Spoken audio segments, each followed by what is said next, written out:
Hello viewers, আসসালামু আলাইকুম। আপনারা দেখতে পাচ্ছেন একটি চোর ধরা পড়েছে। সে অলমোস্ট 2টি মোবাইল চুরি করেছে। এই ছেলেটি রিয়েলমি কোম্পানিতে চাকরিও করে এবং পাশাপাশি সে ওভারটাইম চুরি করে। তো আপনারাই বলুন তার কি শাস্তি হওয়া উচিত। মারামারি দরকার নেই। হ্যাঁ, তোমার ফ্যামিলিরে তুমি ফোন দাও, তুমি কেন এই মোবাইলটা চুরি করছো। হ্যাঁ, এটার প্রাইস জানো তুমি? এটা কত টাকা তুমি জানো? জানো না? তুমি অলরেডি রিয়েলমি কোম্পানি থেকে, কিন্তু হ্যাঁ তুমি রিয়েলমি কোম্পানির প্রমোটার, তাই তো? হ্যাঁ, তুমি রিয়েলমি কোম্পানির তোমারে যে চাকরি দিছে, হ্যাঁ তুমি তোমার বসের ফোন দাও আর হচ্ছে তোমার গার্জিয়ান ফোন দাও। তুমি এটা কেন চুরি করলা?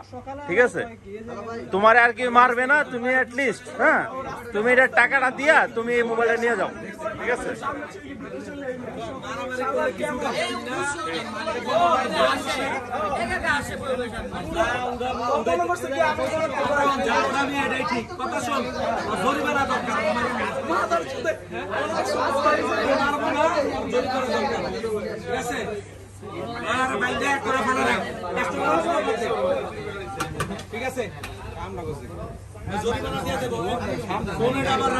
তোমার বাড়ি কোথায়? এই তোমার বাড়ি কই? হ্যাঁ, গাজীপুর। গাজীপুর কোন জায়গায়? হ্যাঁ, তোমার বাড়ি মিরপুর। তুমি একটু আগে বলছো মিরপুর, এখন বলতেছো গাজীপুর, সমস্যা কি? আচ্ছা, তোমার এনআইডি কার্ড বের করো। আচ্ছা দেখ, ওর এনআইডি কার্ডটা দেখি।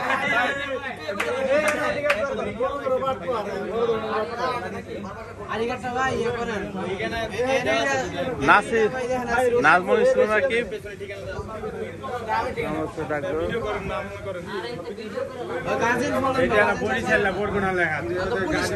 তুমি আসতে ওর বাড়ি মিরপুর না গাজীপুর না, ওর বাড়ি বরগুনা। ঠিক আছে, হ্যাঁ তোমার গ্রামের বাড়ি কোথায় বলো? তোমার গ্রামের বাড়ি কোথায়? বরিশাল বরগুনা। তোমার বরিশাল বরগুনা। তোমাদের গ্রামের নাম কি? গ্রামের নাম কি? হ্যাঁ, দেশান্তর কাঠি না? ঠিক আছে। আর এখানে থাকো কোথায় এখন?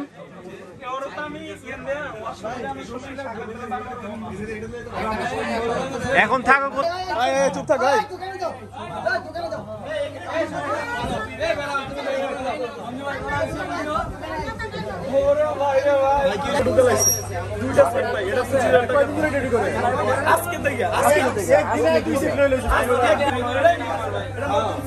এটা চুরি করছে, এটা চুরি করছে, এটা চুরি করছে।